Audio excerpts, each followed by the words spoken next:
പാപം ഇരിക്കുന്നത് നമ്മുടെ ഉള്ളിലാണോ അതോ പുറത്താണോ? യഹൂദർ വിശ്വസിച്ചിരുന്നും പഠിപ്പിച്ചിരുന്നും പാപം ഇരിക്കുന്നത് പുറത്താണ്. അതുകൊണ്ട് തന്നെ പാപം ഇരിക്കുന്ന ഇടങ്ങളിൽ നിന്നും ആളുകളിൽ നിന്നും ഒരു അകലം പാലിച്ചു വരുന്നതാണ്. അതാണ് വിശുദ്ധി എന്നാണ് അവർ ചിന്തിക്കുന്നത്. അതുകൊണ്ട് ജെൻറ്റൈൽസ്, സമരിയക്കാർ അവർ പാപികളാണ്, അവരുമായിട്ട് ബന്ധം പാടില്ല എന്നൊരു പറഞ്ഞു. ചില ഭക്ഷണ സാധനങ്ങൾ കൊള്ളില്ല എന്നൊരു പഠിപ്പിച്ചു, ചില വസ്ത്രങ്ങൾ കൊള്ളില്ല എന്ന് പഠിപ്പിച്ചു, ചില സ്ഥലങ്ങൾ കൊള്ളില്ല എന്ന് പഠിപ്പിച്ചു, ചില വസ്തുക്കൾ കൊള്ളില്ല എന്ന് പഠിപ്പിച്ചു. അപ്പോൾ അത്തരം കാര്യങ്ങളിൽ നിന്ന് അകലം പാലിക്കുന്നതാണ് വിശുദ്ധി എന്നവർ കരുതി.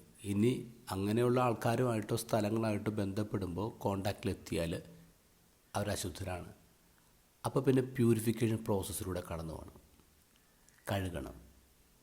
അപ്പോൾ പാപം അത് മുഴുവനായും പുറത്തിരിക്കുന്നുവെന്ന് വിചാരിച്ചിരുന്ന യഹൂദർ, അവരുടെ മുന്നിലാണ് ഈശോന്നത് ഗോസ്പൽ പറയുന്നത്.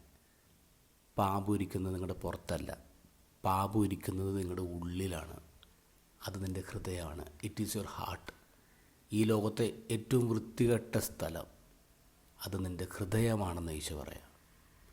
അത് ശിഷ്യന്മാർക്ക് മനസ്സിലായില്ല. അതുകൊണ്ട് അവർ വീണ്ടും ചോദിക്കണേ, നമുക്ക് മനസ്സിലായില്ല. ഇന്നത്തെ ഗോസ്പലിൽ 9 വാക്യങ്ങളുള്ളൂ. അതിൽ 4 തവണയാണ് ഈശോ പറയുന്നത് പുറത്തുനിന്ന് ഉള്ളിൽ കയറുന്നതല്ല, നിൻ്റെ ഉള്ളിൽ നിന്ന് പുറത്ത് വരുന്നതാണ് നിന്നെ അശുദ്ധനാക്കുന്നത്. It makes you sinful. നമ്മുടെ ഹൃദയമാണ് പ്രോബ്ലം. ഇത് ഈശോയ്ക്ക് മുമ്പ് തന്നെ ജെറമ്യ പ്രവാചകൻ പറഞ്ഞിട്ടുണ്ട്.